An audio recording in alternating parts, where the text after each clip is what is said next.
الحمد لله المتوحد بجلال ذاته وكمال صفاته المتقدس في نعوت الجبروت عن شوائب النقز وسماته، والصلاة على نبيه المؤيد بساط حججه وواضح بيناته، وعلى آله الطيبين الطاهرين وأصحابه هداة طريق الحق وهماته. أما بعد، فأعوذ بالله من الشيطان الرجيم. بسم الله الرحمن الرحيم.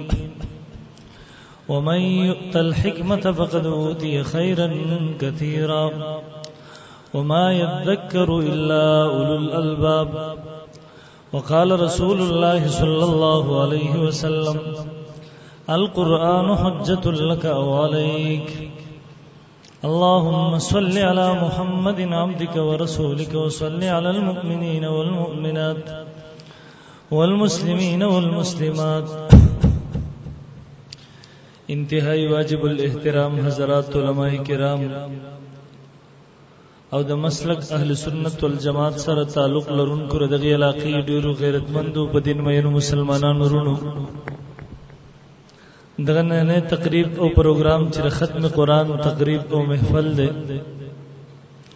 محترم قرآن مجید د الله رب العزت آخری کتاب ده. قرآن مجید ډیر عظمتونو والا، لوی شان او مرتبه والا کتاب ده.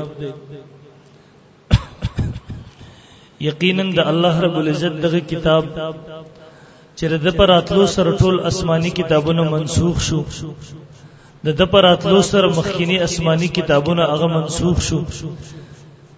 د مخکینی کتابونو ټول مضامین خلاصو نچول دغه قرآن مجید وو.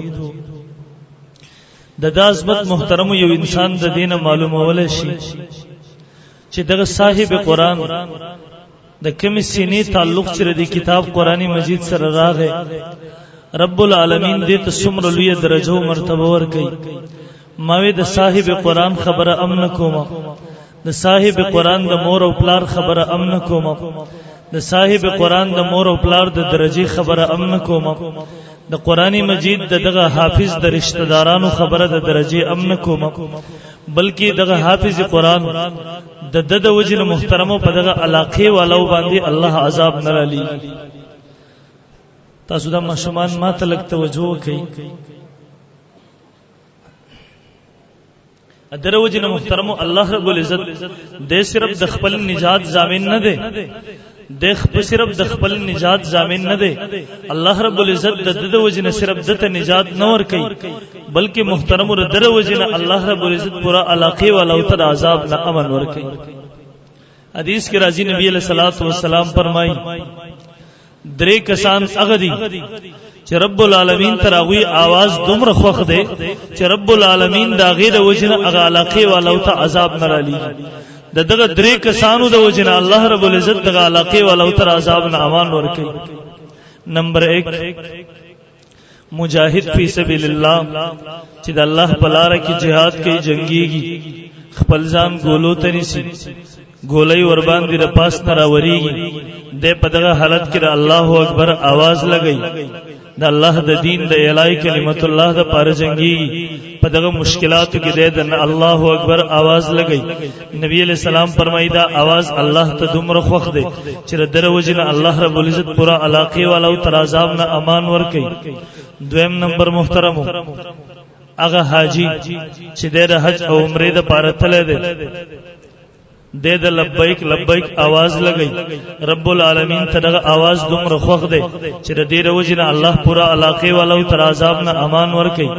دریم ستادغه معصوم بچي چې کلم مسجد او جمعات تراغه ډېر قاری سے مخه تکې ناستو، قاری سے ورته وی بچي وای بسم الله الرحمن الرحیم، ادب جواب باندې د الله نوم راغه.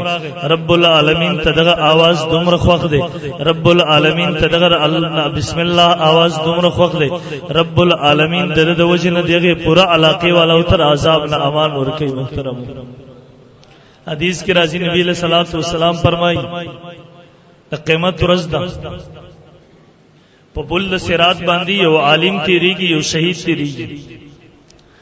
دغه شهید ته به حکم وشي ز جنت ته داخل شه، دغه عالم ته به حکم وشي ودرېګا، دی به ودرېږي.